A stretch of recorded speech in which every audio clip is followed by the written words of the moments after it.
There are seasons in life when you feel as though you're walking through a thick fog, with no path, no applause, and no companion to tell you you're doing well.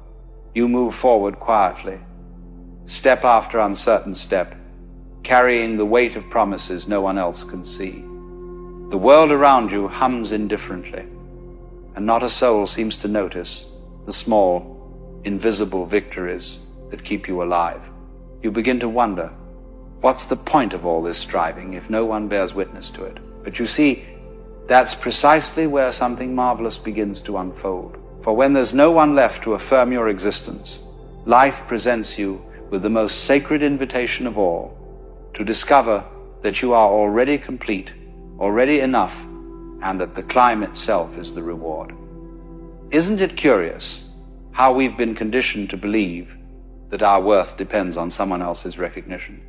We go through life collecting approvals like stamps in a passport, as if each validation brings us closer to some destination called success or fulfillment. But here's the cosmic joke, and it really is quite funny when you see it. The destination was never out there. It was always right here, in this very moment, whether anyone's watching or not. You see, we live in a society that's got it backwards. We think we need someone to complete us, to validate us, to make us real. It's like believing you need a mirror to exist, as if you're not quite there unless someone reflects you back. But the truth, the deep truth that the mystics and sages have always known, is this: you are the witness and the witnessed, the observer and the observed, all at once. When you're walking through that fog with nobody beside you, what's really happening? You're being stripped of all the false supports you've been leaning on. And yes, it feels terrifying at first, doesn't it? Like the ground is falling away beneath your feet. But here's what most people miss. When the ground falls away, you discover you could always fly. You just never tried because you were too busy crawling, too busy looking around for someone to hold your hand. Loneliness, you see, isn't the problem. Loneliness is the teacher. Let me tell you about loneliness for a moment. We treat it like a disease, something to be cured or avoided at all costs. We fill every empty moment with noise, with television, with social gatherings, with anything to escape that awful silence. But what if, and stay with me here, what if that silence is actually trying to tell you something? What if it's not emptiness but fullness that you're afraid of? Because when you sit in that silence long enough, when you stop running from it, you begin to hear something quite extraordinary. You begin to hear life itself pulsing through you like a river. The Chinese have a wonderful concept called Wu Wei, which means roughly non-doing or effortless action. It's not laziness, mind you. It's something far more profound. It's the art of moving with life rather than against it. Like a sailor who understands the wind and doesn't fight it, but dances with it. And you can only learn this art when you're alone, when there's nobody to perform for, nobody to impress, because then, and only then, do you stop forcing things and start flowing with them. I'm reminded of a story about a man who spent years climbing a mountain, convinced that at the summit he would find enlightenment, recognition, some great reward for his efforts. He climbed through rain and shine, through doubt and determination. Nobody saw him, nobody cheered, nobody even knew he was climbing. And when he finally reached the top, exhausted and alone, do you know what he found? Nothing. Absolutely nothing, except the view. And in that moment of supreme disappointment, he laughed, because he suddenly realized that the entire point wasn't the summit at all. It was the climbing. Every step, every breath, every moment of effort, that was the reward. He'd been complete all along. You see, we've got this strange idea that life is going somewhere, that we're supposed to arrive at some future moment when everything finally makes sense and everyone finally sees our worth. But life isn't going anywhere. It's already here. It's always been here. You are life living itself right now in this form. Whether or not anyone's paying attention, the question isn't, will someone notice me? The question is, am I noticing myself? Am I paying attention to this miraculous fact of existence? Let's talk about this business of seeking comfort from others. Oh, we're terribly addicted to it, aren't we? Someone doesn't return our call, and we spiral into anxiety. Someone doesn't praise our work, and we question everything. We've made ourselves into emotional beggars, constantly holding out our tin cups, hoping someone will drop a coin of approval into them. But here's what nobody tells you. That cup has a hole in it. No matter how much approval you collect, it drains right out, and you're left empty again, searching for the next fix. The Buddhists talk about tanha, this thirst, this craving that can never be satisfied because we're looking in the wrong direction. We think we need someone else to soothe us, to make us feel okay, to tell us we're good enough. But what if you could be that someone? What if you could place your hand on your own heart and say, I see you, I hear you, you're doing just fine. Not in some narcissistic way, but with genuine compassion for this human being who's trying their best with what they've got. There's a profound maturity that comes when you stop outsourcing your emotional well-being. It's like growing up, really growing up for the first time. Children need constant reassurance from their parents, but adults, true adults, can give themselves that reassurance. They don't need mommy or daddy anymore. Whether in the form of actual parents or romantic partners or friends or bosses, they've become their own parent, their own source of stability. And paradoxically, when you reach that point, your relationships become deeper, more authentic, because you're no longer using people as emotional crutches. You're meeting them as equals, as fellow travelers, not as saviors.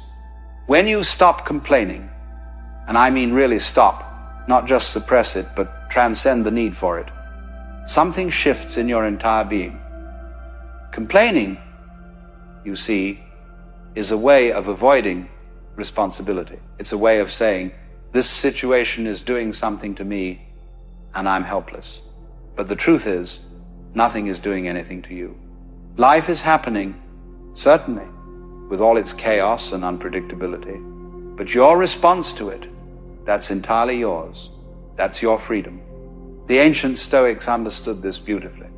Epictetus said, it's not what happens to you, but how you react to it that matters. And Marcus Aurelius wrote, you have power over your mind, not outside events. Realize this, and you will find strength. These weren't just nice philosophical ideas. They were practices, ways of being in the world that transform suffering into strength. When you stop complaining about the rain and start dancing in it, the rain doesn't change, but you do. And that changes everything. Real validation, the kind that actually means something, can only come from within. When you seek it from others, you're giving them power over you. You're saying, you determine my worth, but nobody should have that power over you. Nobody. Not your parents, not your partner, not your boss, not society.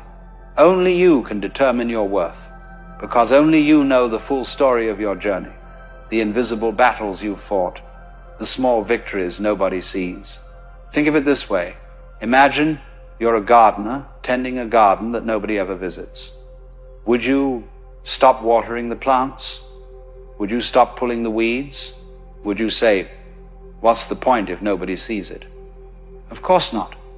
You'd continue because the garden itself is the reward. The green shoots pushing through the soil, the flowers opening to the sun, the quiet satisfaction of nurturing life, that's enough. That's more than enough. Your life is that garden. Tend it well, whether or not anyone ever walks through it. When we talk about failure, and oh, how we fear it, we're really talking about our ego's fear of embarrassment. The ego wants to look good, to be seen as successful, to never stumble or fall. But life in its infinite wisdom, keeps knocking us down. Why? Not to punish us, but to teach us that we're not the ego. We're something far more resilient, far more fundamental. You see, you can't really fail because there's nowhere to fall from and nowhere to fall to. You're already here. You've always been here. Every stumble is just another step in the dance. The Japanese have this beautiful art form called Kintsugi, where broken pottery is repaired with gold. The cracks aren't hidden, they're highlighted, celebrated even, because they're part of the object's history. The bowl is more beautiful for having been broken and mended. That's what failure does to a human being who understands its true nature. It doesn't diminish you, it enriches you. Every crack in your confidence, every break in your plans becomes a golden seam in the tapestry of who you are. But here's the thing about all of this. None of it works if you're waiting to feel motivated. Motivation is like the weather. It comes and goes. Some days it's sunny, some days it's pouring rain. If you only act when you're motivated, you'll spend most of your life waiting. What you need instead is discipline, but not the harsh, militaristic kind. I'm talking about a gentle discipline, a commitment to showing up for yourself even when you don't feel like it, especially when you don't feel like it. You know what discipline really is? It's love. It's you today taking care of you tomorrow. It's understanding that future you will be grateful that present you didn't give up. When you wake up tired and you sit down to write anyway. When you feel discouraged and you take the next step anyway. When you're afraid and you move forward anyway. That's not willpower in some white-knuckle sense. That's you being faithful to your own unfolding, trusting the process even when you can't see the results. What if you could be content with being a mystery, even to yourself? Because the truth is, you're far too complex, too vast, too multidimensional to ever be fully understood by another person. And that's wonderful. The universe is not something separate from you that you need to understand or that needs to understand you. You are the universe, looking out through these particular eyes, thinking these particular thoughts, living this particular life. When you get this, really get it, the whole question of does anyone see me dissolves. Because you see yourself, and that seeing is the universe seeing itself. There's no separation, no gap that needs to be bridged by someone else's recognition. Picture yourself as a wave in the ocean. If the wave goes around asking other waves, do you validate me? Do you think I'm a good wave? Am I waving correctly? It's completely missed the point. The wave doesn't need validation from other waves because it's not separate from them. It's not even separate from the ocean. It is the ocean, temporarily taking this form we call wave. And when it crashes on the shore, it doesn't die, it returns to what it always was. You are that wave. And the ocean is this vast, inexhaustible life force that's animating everything. The trees, the stars, the person sitting next to you, and yes, you too. When you realize this, when you really feel it in your bones, the question of whether anyone's there for you becomes absurd, because everyone is you, and you are everyone.